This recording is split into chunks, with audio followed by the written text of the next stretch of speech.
विपक्ष देख रहे हैं आप, मैं हूं आपके साथ नेहा दुबे। गोवा विधानसभा चुनाव में महाराष्ट्र गठबंधन के प्रयोग को दोहराने के अपने प्रस्ताव पर कांग्रेस की ओर से कोई जवाब नहीं मिलने से नाराज शिवसेना हो गई है और ऐसे में शिवसेना नेता संजय राउत ने गुरुवार को कहा कि गोवा की राजनीतिक स्थिति ऐसी है कि अगर कांग्रेस अपने दम पर गोवा में विधानसभा चुनाव लड़ती है तो वह 10 सीटें भी नहीं जीत सकती है।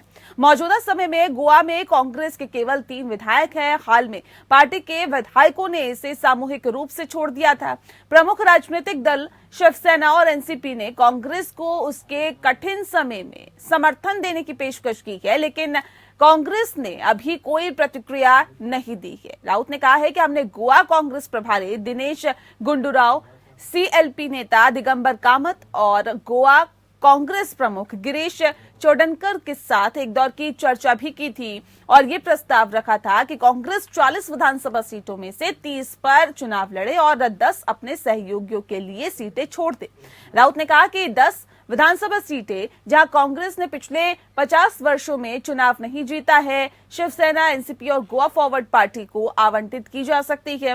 राज्यसभा सदस्य राउत ने कहा कि कांग्रेस नेता राहुल गांधी गठबंधन के विचार के पक्षधर थे, लेकिन स्थानीय कांग्रेस नेतृत्व का दृष्टिकोण अलग है। राउत ने कहा कि शिवसेना गोवा के पूर्व मुख्यमंत्री मनोहर पर्रिकर के बेटे उत्पल की उम्मीदवारी का भी समर्थन करने के लिए तैयार। दरअसल बीजेपी के गोवा प्रभारी देवेंद्र फडणवीस ने मनोहर पर्रिकर के बेटे उत्पल पर्रिकर को फिलहाल टिकट देने से इनकार कर दिया है। ऐसे में उत्पल को दूसरे दल साथ लाने की कोशिशें कर रहे हैं। वैसे अपने आप में ये एक बड़ा सवाल है। महाराष्ट्र में शिवसेना और एनसीपी के साथ सरकार चला रही कांग्रेस गोवा में इन्हीं दलों से गठबंधन करने में परहेज क्यों कर रही है?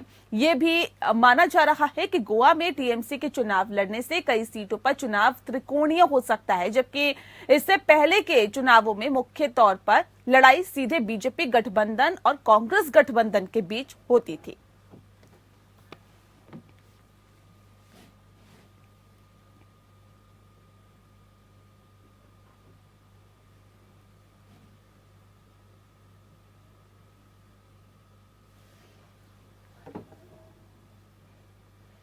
और चलिए आज इस विषय पे हम तफसील से चर्चा करेंगे। हमारे साथ खास मेहमान मौजूद है, उनसे आपका परिचय करा देते हैं। सुखप्रीत मल्होत्रा जी हमारे साथ हैं, लीडर हैं बीजेपी के। ज्ञान रंजन जी हमारे साथ इस वक्त जुड़ गए हैं, लीडर हैं कांग्रेस के। और संजय द्विवेदी जी हमारे साथ हैं, लीडर हैं शिवसेना के। आप सभी का बहुत स्वागत है। सबसे पहला सवाल मेरा संजय द्विवेदी जी आपसे है। सर, क्यों आप लोगों को ऐसा लगता है कि अगर कांग्रेस अपने दम पर गोवा विधानसभा चुनावों में उतरती है तो वो 10 सीटें भी जीत नहीं पाएगी? देखिए मैडम, हम इस बात का स्पष्ट एक बात बता दें, बिल्कुल क्लियर कट इसमें है, कोई संदेह वाली बात नहीं है। माननीय अटल बिहारी वाजपेयी ने, प्रमोद महम्मद जी ने, नितिन गडकरी जी ने आज से 35 साल पहले शिवसेना से महाराष्ट्र में गठबंधन किया था। गठबंधन करने के बाद ही आज जो महाराष्ट्र में भारतीय जनता पार्टी की स्थिति आई है वो उसी के बाद आई है। इसके बाद देखिए माननीय सोनिया गांधी जी ने भी 2 लोकसभा चुनाव पहले गठबंधन किया था और उन्होंने भारी बहुमत से जीत दर्ज कर माननीय मनमोहन सिंह को प्रधानमंत्री बनाया था। दोबारा फिर उन्होंने गठबंधन करके जीती और आज वो उनको फिर माननीय मनमोहन सिंह को प्रधानमंत्री बनाया गया। इस बार चुनाव में बीजेपी ने भी गठबंधन किया।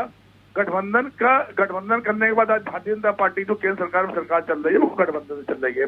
देखिए हमारे स्टेट वाइज जो हमारे स्टेट राज्य हमारे भारतवर्ष के उन राज्यों में अलग अलग समीकरण हैं। उन समीकरणों को देखते हुए जैसे पिछली बार चुनाव में सबसे ज्यादा सीटें कांग्रेस पार्टी लाई थी, लेकिन सरकार नहीं बना पाई थी।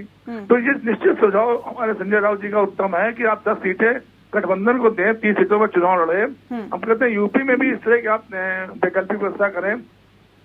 बिना गठबंधन के कोई भी राजनीतिक दल आज सक्सेस नहीं हो सकता है। अगर ऐसी कोई बात होती है तो शायद बीजेपी सबसे गठबंधन तोड़ के अकेले पार्टी के रूप में आज काम कर रही होती। ठीक है सर। तो मैं ये नहीं कहता हूँ कि गठबंधन का युग है। गठबंधन अगर आप करेंगे तो उससे आपको बहुत ज्यादा उससे मजबूती मिलेगी और जनता भी आपको मजबूती प्रदान करेगी। निश्चित है आपका मुख्यमंत्री इस बार गोवा में बनेगा, ये मैं आपसे 100% कह रहा हूँ, लेकिन उसके लिए आपको बड़ा विचार रखना पड़ेगा, बड़ा दिल रखना पड़ेगा। माननीय राहुल गांधी जी जैसे माननीय संजय राउत ने बताया, उनका इच्छा है तो अगर उनकी इच्छा है तो उन्होंने सही सोचा है, सही दिशा में उनकी सोच जा रही है कि अगर आपको गोवा में मुख्यमंत्री बनाना है तो निश्चित आपको गठबंधन करना पड़ेगा। ठीक है संजय जी, बने रहिए हमारे साथ। ज्ञान रंजन जी, अब सवाल इस बात को लेकर है, कांग्रेस बड़ा दिल क्यों नहीं दिखा रही है?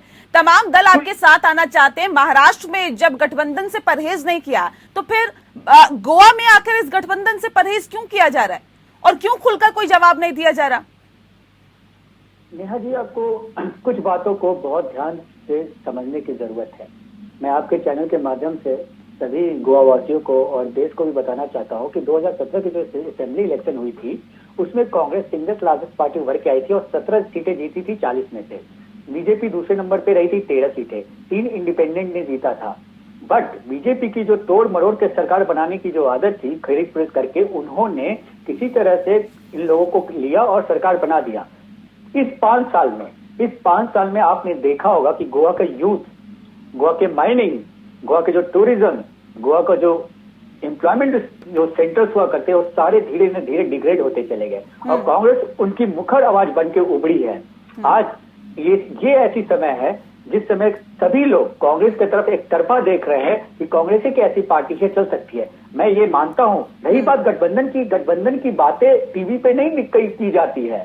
गठबंधन की बात करने का एक तरीका होता है, एक चैनल होता है। जो बातें चल रही है शीर्ष नेतृत्व के ध्यान में है, इसीलिए अभी तक हमने जवाब नहीं दिया। हम इसकी सोच विचार कर रहे हैं और कहीं ना कहीं संजय रावत जी का जो बयान है, हम उन चीजों को बहुत गंभीरता से ले रहे हैं। कभी आनंद पाने में कोई बयान नहीं दे रहे हैं। हम इसको देख रहे हैं कि क्या कर सकते हैं, क्या क्या फायदे हैं और क्या क्या नुकसान है। हमें एकजुट होके, हम महाराष्ट्र में जब हमारे एलिज हैं तो उनकी बातों को हम रिस्पेक्ट करते हैं और उन्हीं इन बातों को देख के ये जब राहुल गांधी जी तक की बात करती है, जब ये बातें शीर्ष नेतृत्व तक है तो कुछ थोड़ा सा इंतजार कर लिया जाए। ना जाने क्या हो, सिर्फ ऐसे खारिज कर देना कि कांग्रेस 10 सीट नहीं जीतेगी, ये तो फिर तो आप फिर जुड़ना क्यों चाहते हैं? जब आपको खुद विश्वास नहीं है तो फिर क्यों इतनी कड़वाहट है? फिर आप मत उछलिए ना। मैं आपको यही बोलता हूँ, अगर विश्वास है तो थोड़ा संयम रखिए और मिलके रहिए, क्योंकि अभी देश में हम जैसे लोगों को जो एक सेक्युलर पार्टी उसे मिलके रखना है ताकि एक खरीद फरोख्त के जो विधायक का धंधा बीजेपी ने चला रखा है उसको रोक सके। और इस बार गोवा की जनता फुल बहुमत से कांग्रेस को विजयी बनाएगी। पिछले बार हम कुछ चूक गए थे 2 सीटों। ज्ञान रंजन जी, आप लोगों को भी ऐसा लगता है कि गठबंधन के बिना ये पॉसिबल नहीं है कि बीजेपी का मुकाबला किया जा सके, इसीलिए अब सभी को एकजुट होना पड़ेगा, न सिर्फ पूरे देश में बल्कि गोवा में भी ये एकजुटता दिखानी पड़ेगी? क्या आपको ऐसा लगता है? नेहा जी, मैं आपकी बात से बिल्कुल सहमत हूँ। देखिए, क्योंकि ये हम लोग सब समझते हैं कि किस परिपेक्ष में बीजेपी कहां तक जा सकती है। तो एक सोच है कि हम पहले से ही हम कोलेशन बना लें और उसके तहत एक मिनिमम कॉमन एजेंडा के प्रोग्राम के तहत काम करें ताकि हम बीजेपी को और उनकी जो नीति है, जो शोषण करने की, उससे जनता को बचा सके। आप देखो महंगाई कहाँ चली गई, आप देखो पेट्रोल डीजल के दाम कहाँ चले गए। तो एकजुट होना चाहिए, लेकिन इसका डिसीजन शीर्ष नेतृत्व करेगा। ये टीवी पे बैठ के हम प्रवक्ता और आप प्रवक्ता, हमारे प्रवक्ता ये डिसाइड नहीं कर सकते। ठीक है सुखप्रीत जी, समझा जा रहा है और मैं शिवसेना को कहूंगा कि थोड़ा धैर्य रखे। अगर भरोसा है तो संयम रखे, हो सकता है कुछ हो।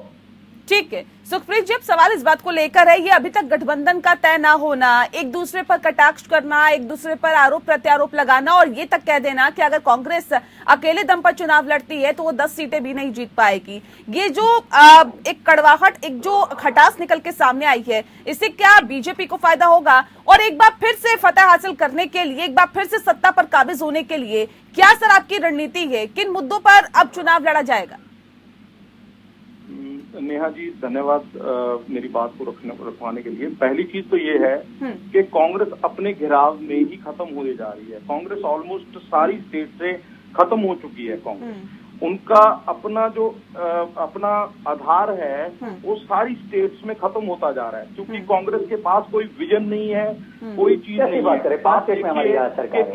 एक भी ये पिछले 7 साल में कोई एक ये करप्शन का मुद्दा ले आए हों या कोई ऐसा मुद्दा जो ग्राउंड पे अच्छा मुद्दा हो, कोई मुद्दा नहीं है। इनके पास अपने घेराव है, इनके पास क्या है, आज की डेट में कहीं भी इनका संगठन जीरो हो चुका है। इनकी बात कोई आज की डेट में सीरियसली नहीं लेता। आप देखिए कि बीजेपी जिस स्टेट में भी है वो सारी स्टेट रिपीट करती जा रही है और इनकी बात को कोई भी आदमी एक जनरल आदमी का बात करेंगे तो राहुल गांधी की जो कोई उत्तर प्रदेश का क्या हाल है है उसको नकारते हैं। और दूसरी तरफ मोदी जी की जो छवि है, उत्तर प्रदेश का मोदी क्या हाल जी है? लोगों के दिल में रहते हैं। मोदी जी लोगों को, सबको उनकी ऑनेस्टी इतनी, सिर्फ मोदी चुनाव जीत जाते हैं सर। आपको किसी और चीज की हमें जरूरत ही नहीं पड़ती।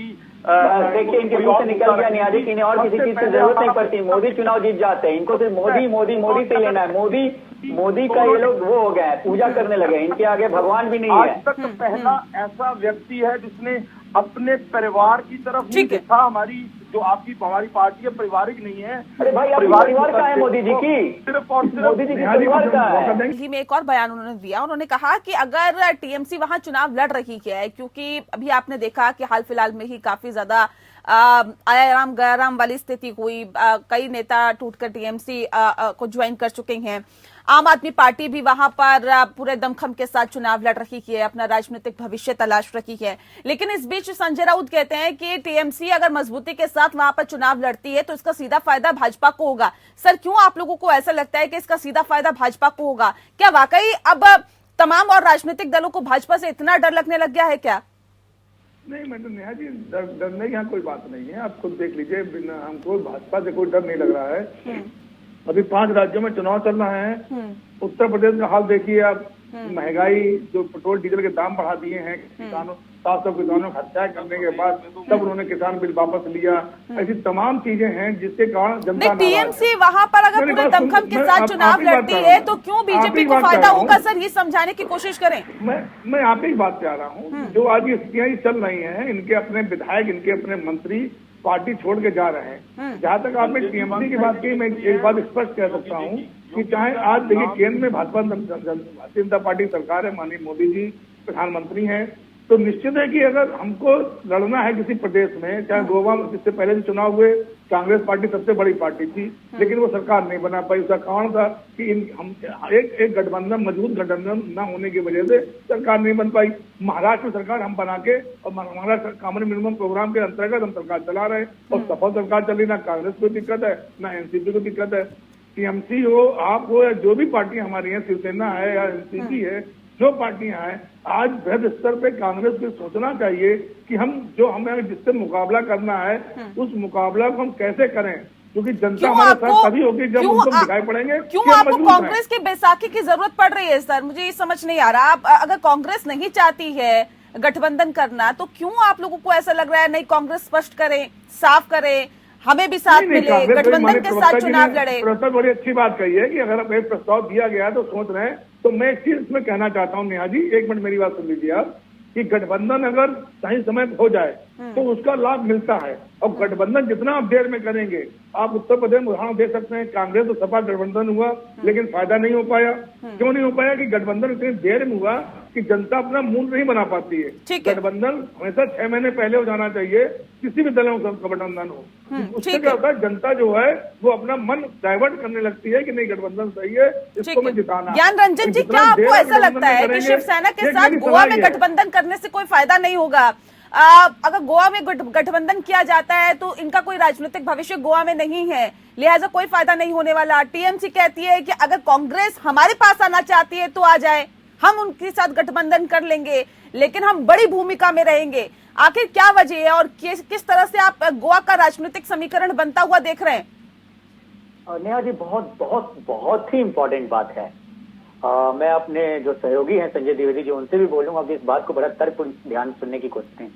महाराष्ट्र में जब इलेक्शन हुआ था तो शिवसेना और कांग्रेस सब लोग अलग थे। एक बात की बात कह रहा हूँ, इसी तरह से अगर हम अलग अलग, मान लीजिए मैं एक एग्जांपल देता हूं, अगर गठबंधन में जाते हैं तो इनकी बात मानी जाती है, जो कि अभी हाई कमांड के पास है, लोग डिसीजन ले रहे हैं, ये हायर डिसीजन मेकिंग बॉडी ये डिसीजन लेती है, और कुछ ही दिनों में, अब 1 या 2 दिन में इससे स्पष्ट हो जाएगा। अगर लेकिन कहते हैं, सबसे बड़ी विश्वसनीय की बात यह है कि हमें इस तरह के स्टेटमेंट एक दूसरे के लिए नहीं देने चाहिए कि 10 सीटों पे सिमट के रहते हैं। अगर इतना ही विश्वास है तो थोड़ा सा इंतजार करें, सहयोगी के रूप में सहयोगी जैसा रहें। और मैं कहीं ना कहीं आपके चैनल के माध्यम से शिवसेना को और वहां पे जितने भी वोटर्स हैं, वहां के जितने भी एलिज हैं हमारे, सर ये सवाल तो इसलिए उठ रहे हैं ना क्योंकि टीएमसी प्रमुख ममता बनर्जी भी कहती हैं कि अगर विपक्ष में कोई खड़ा होने लायक है तो वो हम हैं, अगर विपक्ष में कोई खड़ा होने लायक है तो वो टीएमसी है, अगर मोदी का कोई मुकाबला कर सकता है तो वो टीएमसी है। नेहा जी, सिर्फ जस्ट डिस्कशन में बने रहना ये तर्कपूर्ण बातें नहीं हो सकती है। ग्राउंड रिपोर्ट क्या कहता है, टीएमसी कहाँ है गोवा में? देखिए वो एजेंडा को सर आपके जो नेता है वो तो छोड़ छोड़ के टीएमसी जा रहे हैं। तो जाने दीजिए ना, ऐसे तो हर देखिए क्या क्यों जा रहे हैं, आपको ये भी समझने की जरूरत है। अगर किसी को यहाँ फ्यूचर नहीं दिख रहा है तो टीएमसी की तरफ मुखावित हो रही है। हमको ये समझना है कि हाउ टू मूव फर्दर। अगर हम इस कॉन्सेप्ट को फ्यूचर ना लेकर दिखने चलते से हैं, सर क्या मतलब है इसका, मैं क्या तात्पर्य निकालूं? नहीं, इसका फ्यूचर मतलब नहीं ये दिख रहा समझिए है कि जिसको कांग्रेस जहाँ जरूरत पड़ रही है वो जा रहे हैं ना। आप समझिए नेहा जी, बात को समझिए। मैं आपके चैनल के माध्यम से मैं बताना चाहता हूँ, बहुत इंपॉर्टेंट बात है। ये इलेक्शन गोइंग स्टेट है और लोगों को अगर यहाँ फ्यूचर नहीं दिख रहा है किसी कारणवश, हो सकता है उनको एंटी इनकम्बेंसी हो, उनको कांग्रेस हो सकता है नए लोगों को मौका देना चाहे, यूथ को मौका देना चाहे, हो सकता है उनकी कहीं नहीं, तो लोग जा रहे हैं। तो जाने वाले को कोई नहीं रोक सका, भगवान नहीं रोक सके तो हम लोग तो क्या इंसान हैं। दूसरी बड़ी बात, हम आपको इस चैनल के माध्यम से ही बताएंगे कि हम सरकार गोवा में बनाएंगे, गोवा में हमारी सरकार आएगी और यूथ, माइनिंग, रोजगार के सृजन और महंगाई जैसे मुद्दे पे हम वहां पे गोवा के लोगों को सेटिस्फाइड करेंगे। और देखिएगा, आप इसी चैनल पे डिबेट कराइएगा कि ज्ञान रंजन जी की यही बातें थी, और देखिएगा कांग्रेस किस तरह से, जैसे पंजाब में, जैसे राजस्थान में काम कर रही है, उसी तरह गोवा की जनता के लिए भी काम करेगी। ठीक है सुखप्रीत जी, कितना मुश्किल है, कितनी चुनौती है फिलहाल गोवा में, क्योंकि आम आदमी पार्टी भी पूरे दमखम के साथ चुनाव लड़ रही है सर, टीएमसी भी अपना भविष्य वहां पर तलाश रही है, शिवसेना भी सोच रही है, एनसीपी भी, कांग्रेस भी दमखम के साथ चुनावी मैदान में है, कांग्रेस समेत तमाम विपक्षी पार्टियां हैं चुनावी मैदान में। बीजेपी के लिए कितनी चुनौती बढ़ रही है, और क्या टीएमसी, जिसका जिक्र अभी संजय राउत जी ने भी किया था इससे पहले अपने बयान में, उन्होंने कहा था कि टीएमसी अगर चुनाव लड़ती है तो बीजेपी को फायदा होगा, आप भी इससे इत्तेफाक रखते हैं क्या? बिल्कुल जी, बीजेपी 100% बेनिफिट में है ही है। टीएमसी चुनाव लड़े या गोवा में आप आए चुनाव लड़ने के लिए या कोई भी आए, सबसे पहले इनकी बात को मैं करता हूँ, ये 10 सीटें भी नहीं है, 5 सीटों से ऊपर नहीं जाने वाली कांग्रेस। आप डिबेट करा लेना, जीत के बाद आपके सामने आज आपको बोल रहा हूँ। दूसरी चीज सर, ऐसा क्या कौन सा आप लोगों ने काम कर दिया गोवा में जिसके आधार पर आप इतना बड़ा दावा कर रहे हैं कि हम ही एक बार फिर से सत्ता में आएंगे? खोखला कर दिया इन लोगों ने, यूथ के रोजगारों को खोखला कर दिया और बड़ी बड़ी बातें कर रहे हैं टीवी चैनल पे बैठ के। तोड़ सरकार बनाने का इनके पास वो है ना, तोड़ के सरकार बनाने का इनके पास बहुत बड़ा एक्सपीरियंस है। इनके विधायक तोड़ दो, उनके विधायक को सीधा करवा दो और सरकार सुन लेते हैं पता कि क्या ये करे जा रहे हैं। हमारी नीतियां पूरी पब्लिक पसंद कर रही है। उनकी नीतियां जन विरोधी नीतियां हैं इनकी। विधायक और मंत्री छोड़ रहे हैं पार्टी आपकी, ग्राउंड पे आपकी नीतियां कि आपके विधायक और मंत्री। सुखप्रीत जी, ज्ञान रंजन जी कह रहे हैं कि पार्टी तो हमारी बड़ी थी, जनता ने जनाधार हमें दिया था, आपने तो जोड़ तोड़ की सियासत करके सरकार बना ली। आप इनके पास विजन, कांग्रेस के पास मैडम क्या विजन ऐसा बचा है? कौन सी आपका क्या विजन है देश की जनता के लिए? महंगाई कैसे कम बताता हूँ विजन, बेरोजगारी वही विजन है। बताइए, जवाब देना चाहता हूँ, दाम कैसे कम होंगे? कांग्रेस की विजन की बात करते ना, मैं इन्हें कांग्रेस की विजन बताता हूँ। एक एक करके बात कीजिए, ऐसे नहीं। दामों के वृद्धि पे क्या विजन है बताते हैं? संजय जी एक एक करके बात रखिए। ज्ञान रंजन जी पहले रखिए आप अपनी बात, मैं आती हूँ सुखप्रीत जी, ज्ञान रंजन जी को बोलने दीजिए। ठीक है, कांग्रेस की विजन ये थी कि आज और अब हम अपने अपने घरों में बैठ के ये डिबेट कर रहे हैं। कांग्रेस की विजन ये थी, कंप्यूटर युग आ गया इंडिया में। कांग्रेस का विजन ये है कि पंचवर्षीय योजना के तहत ने पूरे देश में इंडस्ट्री का जाल बिछाया। कांग्रेस का विजन ये है कि हमने रोजगार पैदा की। कांग्रेस की विजन ये थी कि बैंकों को हमने ये सरकारी दर्जा दिया। विजन की बात करते हैं, स्पोर्ट्स में देख लो, इसरो में देख लो, आपने कितने नए इंस्टीट्यूट खोले, इंडियन मैनेजमेंट स्कूल दिए, IIT दिए, इसरो दिए, किस बात की विजन की बात करते हो? सुप्रीत जी, थोड़ा सा भी स्तर है ना तो झांको अपने दरबार में कि कांग्रेस की विजन की बात करते हो। आप बात करते हुए अपने आप को बताइए, मुझे एक तो एग्जांपल दीजिए, कोई एक नेता बताइए जो ये कह रहा हो कि मैं ऑनेस्ट हूँ। सबसे पहले पब्लिक को ऑनेस्ट, कैसी बातें कर रहे हैं? अरे सर, आडवाणी जैसे नेता को तो इन्होंने साइड कर दिया, बोलते हैं कि ऑनेस्ट है। क्या सुप्रीत जी, शब्द है कांग्रेस का नाम। मुझे तो आपकी राज, क्या मैं बोलूं, मैं पर्सनल कमेंट नहीं करता हूं। चलिए सर, बहुत शुक्रिया आप सभी मेहमानों का। दरअसल उत्तर प्रदेश समेत 5 राज्यों में विधानसभा चुनाव है, गोवा भी उनमें से एक है, और गोवा में अब राजनीति अपने चरम पर है। आयाराम गयाराम की भी सियासत हो रही है, लेकिन इस बीच तमाम और राजनीतिक पार्टियां गठबंधन की संभावनाएं भी तलाश रही है। इसी कड़ी में शिवसेना के नेता संजय राउत ने इस तरह का बयान दिया कि कांग्रेस गठबंधन को लेकर स्थिति साफ करे, अगर अकेले दम पर लड़ती जीतती है तो 10 सीटें भी नहीं जीत पाएगी। इससे पहले भी कई तरह के बयान कांग्रेस को लेकर आ चुके हैं, लेकिन अब वाकई देखने वाली बात होगी कि क्या कांग्रेस इन तमाम दलों के साथ गठबंधन करती है, जिस गठबंधन को करने से परहेज उसने महाराष्ट्र में भी नहीं किया। अब वाकई ये देखने वाली बात होगी क्या कुछ अभी निकल के सामने आता है। पक्ष विपक्ष में इतना ही। नमस्कार।